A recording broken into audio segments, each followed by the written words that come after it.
बार उसे नुकसान हो रहा है अच्छा खासा 99 से 100 सीटों का। और ये जो 99 से 100 सीटें हैं ये सीधे तौर पर ओपिनियन पोल का अगर आप मीन देखें या एवरेज निकाल कर देखें तो वो जाता हुआ दिख रहा है समाजवादी पार्टी को। द लाइव टीवी, सच सबसे आगे। दोस्तों, मैं बात हफीज हूं। उत्तर प्रदेश का चुनाव जो है बहुत निर्णायक मोड़ पर आ चुका है। 2 चरण बचे हैं और 2 चरणों के बाद फैसला हो जाएगा कि उत्तर प्रदेश में सरकार किसकी बचेगी या किसकी बनेगी। लेकिन एक खबर की कटिंग डाली गई है मध्य प्रदेश कांग्रेस के ट्विटर हैंडल पर, जिसने हंगामा खड़ा कर दिया है। INC MP जो मध्य प्रदेश कांग्रेस का अधिकृत ट्विटर हैंडल है, उसने ट्वीट किया है, राष्ट्रीय स्वयंसेवक संघ का गुप्त आकलन, यूपी में 100 के पार भी नहीं जा रही भाजपा, नफरत हारेगी यूपी जीतेगा। एक अखबार है, अखबार की एक कटिंग है जिसको डाला गया है। मैं उसकी हेडलाइन पढ़ के दिखाता हूं आपको। इसने हंगामा खड़ा कर दिया। बताया जा रहा है कि संघ ने एक सर्वे कराया है। संघ के सर्वे के अंदर यह बात निकल के सामने आई है कि 100 के पार भी नहीं जा रही भाजपा। अब इन्होंने लिखा है, हेडलाइन जो है अखबार की, संघ का गुप्त आकलन, 5 चरणों के मतदान में दिखा भाजपा के प्रति नकारात्मक रुख। मतलब ये खबर जो है ये अभी की है। अभी की इसलिए है क्योंकि 5 चरणों के पूरा होने की बात कही गई है और 5 चरणों के बाद जो है उनको जनता का रुख दिख रहा है नकारात्मक, कि जनता जो है वो भाजपा की तरफ नकारात्मक सोच रख के मतदान कर रही है, जिसका सीधा सीधा नुकसान बीजेपी को हो रहा है। और इसमें आगे लिखा गया है कि राम मंदिर, जिन्ना, मथुरा, हिजाब, फांसी, नवाब मलिक की गिरफ्तारी भी नहीं करा पाई ध्रुवीकरण, भाजपा को 20 से 24% वोट का नुकसान। यकीन मानिए कि ये बहुत बड़ा मामला है। जो अखबार कह रहा है कि संघ का सर्वे है, INC MP का ट्विटर हैंडल कह रहा है कि ये संघ का सर्वे है, और संघ के बारे में कहा जाता है कि ये निरंतर सर्वेस करते रहते हैं जनता के मूड को जानने के लिए, जनता की बात को समझने के लिए। इस अखबार ने किस बुनियाद पे करा है, इनके पास क्या क्लूज हैं, क्या इनपुट्स हैं, ये जानते होंगे और ये बता भी देंगे जब इनसे पूछा जाएगा। लेकिन निरंतर भारतीय जनता पार्टी में अगर आप देखें तो एक बौखलाहट दिखती है। बौखलाहट इसलिए भी दिखती है कि प्रधानमंत्री महोदय को 2-3 चरणों के बाद बहुत जम के प्रचार करना पड़ रहा है। यहां तक कि यूक्रेन में फंसे भारतीयों को लाने के बजाय प्राथमिकता आज उत्तर प्रदेश को जीतना हो गई है। बीजेपी सरकार की, मोदी सरकार की, नरेंद्र मोदी जी एक दिन में 3-3 सभाएं कर रहे हैं। उसी वक्त में अमित शाह जी कहीं और सभाएं कर रहे होते हैं, राजनाथ सिंह जी कहीं और सभाएं कर रहे होते हैं। हर एक तरफ भारतीय जनता पार्टी ने अपने सबसे बड़े बड़े नेताओं को उतारा हुआ है। और जब रात को सब काम खत्म हो जाते हैं तब यूक्रेन में फंसे भारतीयों के लिए एक मीटिंग कर ली जाती है।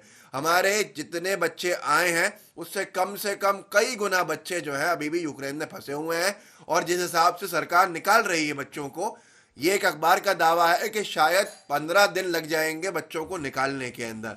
पर संघ का सर्वे भारतीय जनता पार्टी के लिए कितनी बड़ी मुसीबत खड़ी कर देगा ये आने वाला वक्त बताएगा। लेकिन आने वाले वक्त को जो देखा जा रहा है, 2 चरणों का मतदान बचा और 2 चरणों के मतदान से पहले इतना बड़ा हंगामा कि एक अखबार लिखता है कि इस सर्वे के हिसाब से 100 के पार भी नहीं जा रही भाजपा। निरंतर इससे पहले भी हमने एजेंसीज को सुना, जिन एजेंसीज ने दावा किया था कि यहां बीजेपी की हालत अब खराब होती जा रही है। ABP न्यूज तक ने दिखाया था कि भारतीय जनता पार्टी को लगभग 100 सीटों का नुकसान अभी दिख रहा है। ये बात थी 1 महीने पहले की।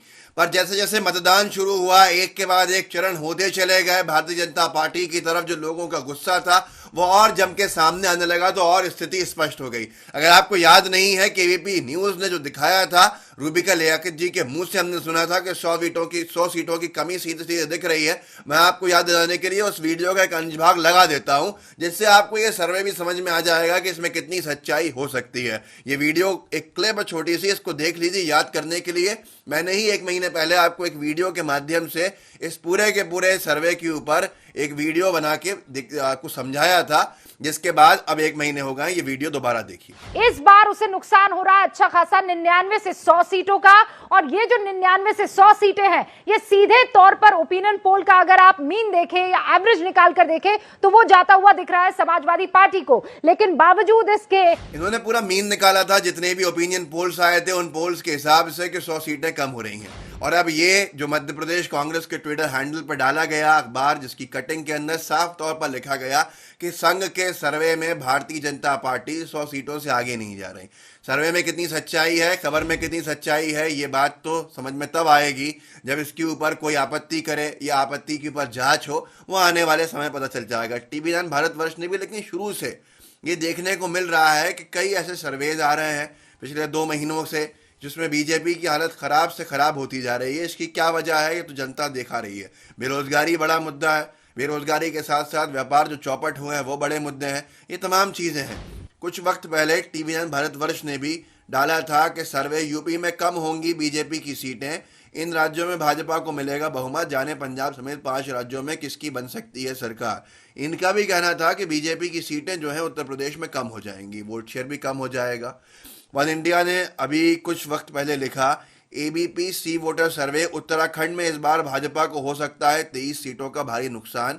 ये नुकसान उत्तराखंड में दिखाया जा रहा है। हर राज्य के अंदर भारतीय जनता पार्टी की क्या हालत है वो आपके सामने है। डेली मोशन ने अभी कुछ वक्त पहले कुछ महीने पहले एक खबर डाली थी, बीजेपी की बुरी हार के मिल रहे संकेत, बीजेपी की बुरी हार के मिल रहे संकेत, देखिए सर्वे में कौन दिख रहा आगे। तो ये तमाम खबरें जो थी ये आती जा रही थी, पर इतना बड़ा मामला जो मैंने आपको बताया ये एक चिंता का विषय बीजेपी के लिए हो सकता है, क्योंकि संघ जो है वो ऐसा सुनने में आता है कि बार बार सर्वेज कराता है, आंतरिक सर्वेज होता है, आंतरिक सर्वेज के हिसाब से टिकट वितरण होता है या मुख्यमंत्री का चेहरा बदलना हो भी होता है। जब विजय रूपाणी जी को बदला गया था गुजरात में तो हार्दिक पटेल जी ने इसका आरोप लगाया था कि संघ के आंतरिक सर्वे के अंदर बीजेपी को नुकसान होता हुआ दिख रहा था, वो चुनाव हारते हुए दिख रहे हैं, इसलिए बदला गया है। जंजवार एक अखबार है, उसने छापा भी था, आरएसएस के सर्वे में भाजपा को मिली थी हार, इसलिए मुख्यमंत्री के पद से हटाएगा रूपाणी। ये दावा है हार्दिक पटेल का। हार्दिक ने अपनी ट्विटर प्रोफाइल पे भी लिखा था, ट्विटर हैंडल पे ये ट्वीट भी किया था तब, मुख्यमंत्री रूपाणी को बदलने का प्रमुख कारण, अगस्त में आरएसएस और भाजपा का गुप्त सर्वे चौंकाने वाला था। कांग्रेस को 43% वोट और 96 से 100 सीट, भाजपा को 38% वोट और 80 से 84 सीटें। तो ये सारी की सारी चीज़ें वजह बनी थी हार्दिक पटेल के हिसाब से विजय रूपाणी की कुर्सी जाने की। अब यहाँ पर एक और बार सर्वे है कि योगी जी की सरकार से संतुष्टि जो है वो इतनी है कि लोग अब 100 सीटों के आगे नहीं पहुँचा रहे। शायद इसीलिए माहौल बनाने के लिए बीजेपी के दिग्गज नेता कूदे हुए हैं। प्रधानमंत्री जी अपने काम से ज़्यादा महत्वपूर्ण उत्तर प्रदेश के प्रचार को समझ रहे हैं, वो भी आपके सामने है। अमित शाह जी बड़े बड़े दावे करके शायद लोगों को डरा रहे हैं या जो भी कर रहे हैं, मायूस कर रहे हैं कि बीजेपी को पूर्ण बहुमत मिल चुका है, अब 300 पार की बारी है। लेकिन हकीकत यह है जो ये ट्वीट बयान करता है और ये अखबार की कटिंग बयान करती है कि भारतीय जनता पार्टी कितने पानी में है, ये जनता के सामने है, ये आप सब देख रहे हैं। तो इन सारी चीज़ों को आप आगे बढ़ाइए ताकि लोग जो है जागरूकता के साथ वोट डालें, किसी के बहकावे में भ्रमित ना हो और लोग अपने हिसाब से एक ओपिनियन बना के जो उनको परेशानियां हुई हैं या उनको फायदे हुए हैं उस हिसाब से वोट कर सके आने वाले 2 चरणों में। ये 2 चरण बहुत महत्वपूर्ण है। लोग कहते हैं कि ऐसा भी हो सकता है कि बीजेपी की हालत बुरी होने की वजह से दूसरे कार्यकर्ता जो हैं उनको इत्मीनान मिलाने के लिए संघ की तरफ से ऐसे सर्वे किए गए हों ताकि भाजपा का जो कार्यकर्ता है वो जागरूक हो जाए, वो खड़ा हो जाए और वो काम करने लगे, और जो दूसरी पार्टी से कार्यकर्ता है वो चिंता उसको नहीं रहे और उसका नुकसान उनको हो। तो ये सारी चीज़ों से भी कोई इग्नोर नहीं कर सकते हैं। अभी भी नेक टू नेक फाइट है और इस हालात के अंदर भारतीय जनता पार्टी किस तरह के प्रोपेगेंडा अपनाएगी ये नहीं जानते हैं। तो आप सबको जागरूक रहना चाहिए, आप सबको काम करते रहना चाहिए। जो बचे हुए 2 चरण हैं इसमें अपनी पूरी ताकत लगानी चाहिए जनता को जागरूक करने के लिए और जनता को सही तरफ वोट डलवाने के लिए। इस वीडियो को आगे बढ़ाइएगा, लोगों को जागरूक कीजिएगा, व्हाट्सएप ग्रुप्स होंगे उनमें शेयर कर दीजिए और साथ में लाइव टीवी को सब्सक्राइब कीजिएगा और बेल आइकन दबाइएगा। जय हिंद, जय भारत।